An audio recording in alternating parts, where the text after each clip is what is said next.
Today I'm going to show you how we make goulash at my house. And this is a fairly traditional dish that we have in Minnesota, or we like to call it hot dish. For this dish you'll need 2/3 pound ground beef, half a cup of onion diced, 14-ounce can diced tomatoes, 14 to 16 ounces tomato sauce, 1 quart chicken broth, 10 ounces of macaroni noodles, 2 cloves of garlic minced, salt and pepper to taste, Italian seasoning, and if you choose to, adding a little bit of Worcestershire. To start, in a large pot, add a tablespoon or so of oil and bring that up to medium-high heat. Then add your onion and cook for about 5 minutes until it begins to soften. You do not want to brown the onions, you just want them to sweat a little. Once they're looking softened, now it's time to add your little bit of garlic. So add your minced garlic in, give it a good stir, and cook for about 1 more minute until the garlic is no longer raw.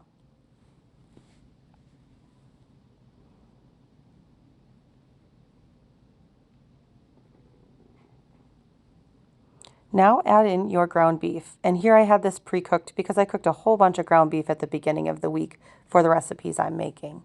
But you could brown it on its own, drain it, and then add it to this recipe. Next, add in your diced tomatoes and your tomato sauce, your broth, and all of the spices that you want to add. Here I'm just rinsing out the bottom of each of those cans of tomato sauce with just a little bit of water. You will need a decent amount of liquid to make sure that you're cooking the noodles, so having a little extra liquid is no problem. Here I'm adding the Italian seasoning, or some people just use oregano, totally up to you. And I also really like to add a little bit of Worcestershire sauce. So if you have it, give a couple quick splashes in there. Just deepens that beefy flavor. Lastly, you're going to want to add in your salt and pepper and bring it up to a boil.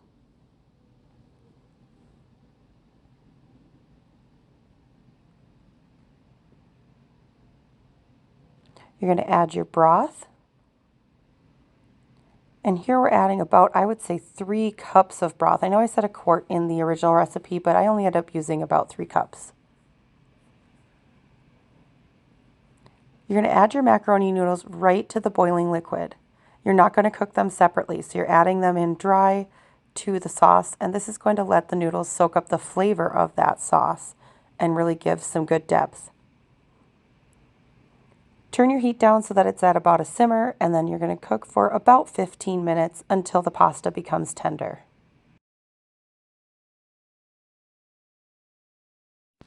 After the 15 minutes, here's what it should look like.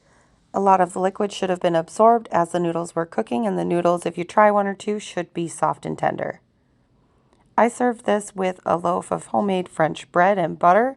My family likes to kind of fold their hot dish up in their bread and eat it almost like a sandwich. This is definitely a family favorite, and I'd say we have this usually at least once a month. It's a nice twist on a pasta and an Italian flavored dish. I hope you give it a try, and I hope you like it. Thanks for sticking with me today, and take care.